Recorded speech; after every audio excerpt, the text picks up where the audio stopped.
সমগ্ৰ শিক্ষাৰ অধীনত ৰাজ্য চৰকাৰৰ ব্যয়েৰে প্ৰায় 11,206 শিক্ষক ঠিকাভিত্তিত নিযুক্তি দিয়া হৈছে।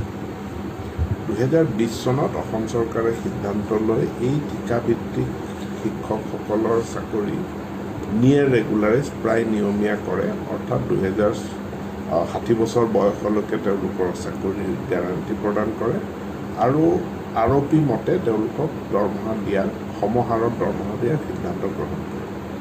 কিন্তু যিহেতু তেওঁলোকক এতিয়া অসম চৰকাৰে দায়িত্ব ল'লে, তেওঁলোক কণ্ট্ৰেকচুৱেলৰ পৰা নিয়েৰ ৰেগুলাৰাইজ ছাৰ্ভিচ হৈ গ'ল, এতেকে তাৰ এগেইনষ্টে 8,000 নিয়মীয়া শিক্ষকৰ পদ অসম চৰকাৰে ফ্ৰিজ কৰে, অৰ্থাৎ সেইখিনি পদত সেইখিনি ভেকেণ্ট আছিলে, সেইখিনি পদত আৰু নিযুক্তি নহয়।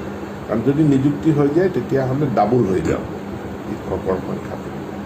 এতিয়া এই 8,000 পোষ্ট তেতিয়াৰে পৰা আমাৰ এতিয়ালৈকে 22 চনৰ নিযুক্তিৰ প্ৰক্ৰিয়ালৈকে এইখিনি আমি যদিও ভেকেণ্ট তাৰ এগেইনষ্টে আমি এডভাৰটাইজমেণ্ট কৰা নাই, কাৰণ তাত শিক্ষক আছে, কণ্টেক্সচুৱেল টিচাৰ তাৰ এগেইনষ্টে আছে।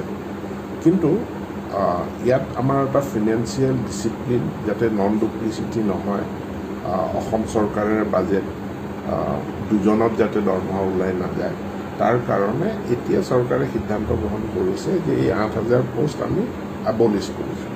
আমাক যেতিয়াই প্ৰয়োজন হয়, যদি আমাৰ এনৰলমেণ্ট বাঢ়ে, তেতিয়াহ'লে আমি নতুন পোষ্ট সৃষ্টি কৰি ল'ব পাৰিম। কিন্তু যিহেতু আমাৰ এই 11,206 কণ্ট্ৰেকচুৱেল টিচাৰ আমাৰ আছেই, তেওঁলোক চাকৰি কৰি আছেই, গতিকে তেওঁলোকৰ চাকৰিৰ বিপৰীতে আমি ফ্ৰিজ কৰি ৰখা 8,000 পোষ্ট আমি এতিয়া এবলিছ কৰিম।